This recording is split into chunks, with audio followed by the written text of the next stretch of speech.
राज्याचे उपमुख्यमंत्री अजित पवार यांचा विमान अपघातामध्ये मृत्यू झालेला आहे. अतिशय दुःखद बातमी आहे. भावपूर्ण श्रद्धांजली दादा. या विमानातून एकूण 6 जण प्रवास करत होते. मुंबईत सकाळी विमानाने उड्डाण केले तेव्हा वैमानिकासह या विमानामध्ये 6 जण होते. त्यामध्ये माननीय अजित पवार, त्यांचे सुरक्षारक्षक आणि इतर कर्मचारी होते. बारामती इथे लँडिंग करत असताना सकाळी 9च्या दरम्यान हा अपघात झाल्याचे सांगण्यात येते. DGCAनं विमानातील 6 जणांचा मृत्यू झाल्याचे कन्फर्म केलेले आहे. विमान जागेवरच कोसळल्याचे चित्र दिसत आहे. अपघातामध्ये कोणीच वाचले नाहीये.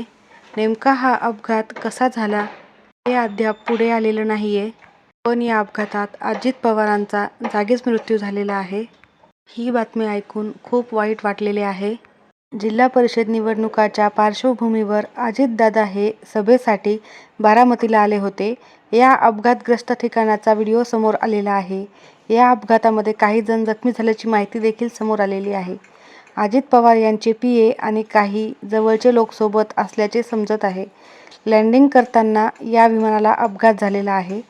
राज्याचे उपमुख्यमंत्री अजित पवार यांचे बारामतीमध्ये विमान अपघातात निधन झाल्याचे कळाल्यानंतर ही बातमी ही अत्यंत दुःखद बातमी आहे आणि याचा संपूर्ण महाराष्ट्राला धक्का बसलेला आहे. अजित पवार हे आज सकाळी 28 जानेवारी रोजी सकाळी आपल्या काही सहकार्यासह मुंबईहून बारामतीकडे येत होते. त्या दरम्यान हा अपघात झालेला आहे अशी माहिती समोर आलेली आहे. महाराष्ट्राच्या राजकारणात संघर्ष आणि परिस्थितीशी 2 हात करत ज्या नेत्यानं आपली स्वतंत्र ओळख निर्माण केली ते नाव म्हणजे अजित अनंतराव पवार. राज्याच्या राजकारणात आता त्यांना दादा या नावाने ओळखलं जात होतं. मात्र या शिखरापर्यंत पोहोचण्याचा त्यांचा प्रवास सोपा नव्हता. आपल्या राजकीय गुरूंनी आणि काकांनी शरद पवार यांनी मार्गदर्शन करून राजकारणाचे धडे गिरवून त्यानंतर त्यांनी स्वतःची स्वतंत्र वाट निर्माण केली होती. अजित पवार यांना राजकारण घरातूनच मिळाले. त्यांनी शरद पवार यांच्याकडून सर्व काही शिकले. अजित पवार हे पक्षाची ऊर्जा आणि कार्यक्षमता आहेत अशी कार्यकर्त्याची धारणा होती.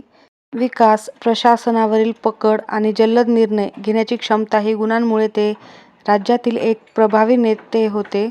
सत्तेत असो वा विरोधात असो, अजित पवार नेहमीच राजकारणाच्या केंद्रस्थानी राहिले होते.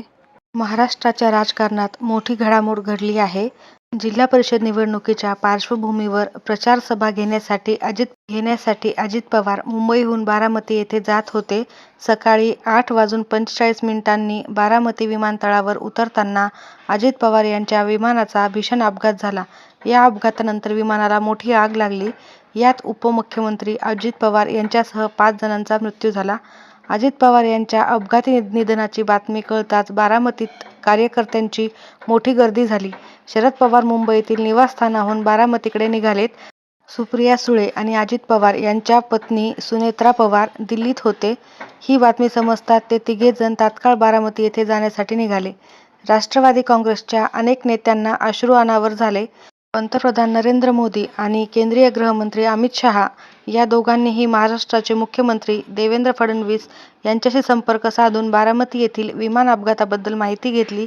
दुसरीकडे प्रत्यक्षदर्शींनी दिलेल्या माहितीनुसार विमान धावपट्टीवर उतरत असतानाच ही दुर्घटना घडली. विमान कोसळताच त्याने पेट घेतल्याने ते संपूर्ण जळून खाक झाले. दरम्यान नागरी विमान वाहतूक महासंचालकाने दिलेल्या प्राथमिक माहितीनुसार बारामती येथे झालेल्या विमानाचा अपघात अत्यंत भीषण होता. या विमानात महाराष्ट्राचे उपमुख्यमंत्री अजित पवार यांच्यासह एकूण 5 व्यक्ती होत्या. अजित पवार यांच्यासोबत त्यांचे एक PSO आणि एक सहाय्यक प्रवास करत होते. विमानाचे नियंत्रण करण्यासाठी 2 क्रू मेंबर्स ज्यात मुख्य पायलट आणि सह-पायलट यांचा समावेश होता. DGCAने दिलेल्या प्राथमिक माहितीनुसार या भीषण क्रॅश लँडिंगमध्ये विमानातील कोणीही वाचू शकले नाही. विमानातील 5ही जणांचा या दुर्घटनेत मृत्यू झाल्याचे सांगण्यात येत आहे. हा अपघात कसा झाला याबद्दलची अद्याप माहिती कळाली नाहीये.